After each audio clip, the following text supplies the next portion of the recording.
Pemirsa, mempercepat capaian vaksinasi booster, pemerintah Kota Denpasar terus menggencarkan dan memfasilitasi pelaksanaan vaksinasi dosis ketiga ini.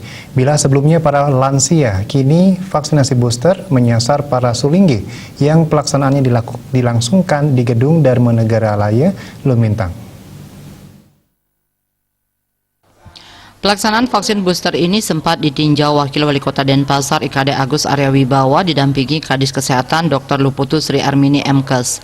Wakil Wali Kota Denpasar IKD Agus Arya Wibawa menyampaikan melalui vaksinasi booster ini diharapkan para pemuka agama aman dan terhindar dari penularan COVID-19. Dikatakan pemberian vaksinasi booster bertujuan untuk mempertahankan tingkat kekebalan serta memperpanjang masa perlindungan dari COVID-19.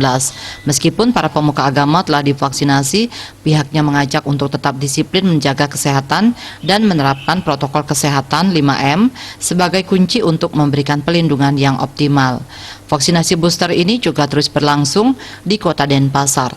Setelah pemuka agama, vaksinasi akan menyasar para pelayan publik ASN sebagai garda terdepan pelayanan kepada masyarakat. Begitu juga dengan pusat pelayanan kesehatan seperti rumah sakit, klinik, dan puskesmas untuk dapat memberikan pelayanan jemput bola dalam mempercepat penerimaan vaksinasi booster yang juga untuk menangkal penyebaran kasus COVID-19. Meskipun sudah mengikuti vaksinasi lengkap, pihaknya mengimbau masyarakat tetap disiplin menerapkan protokol kesehatan di masa pandemi COVID-19. Kepala Dinas Kesehatan Kota Denpasar, Dr. Niluh Putu Sri Armini menjelaskan, vaksinasi dosis ketiga atau booster merupakan program pemerintah. Antusias masyarakat Denpasar sangat tinggi dalam menerima vaksinasi ini. Per hari mencapai 5.000 penerima vaksinasi booster. Asmara Putra, Bali Post melaporkan.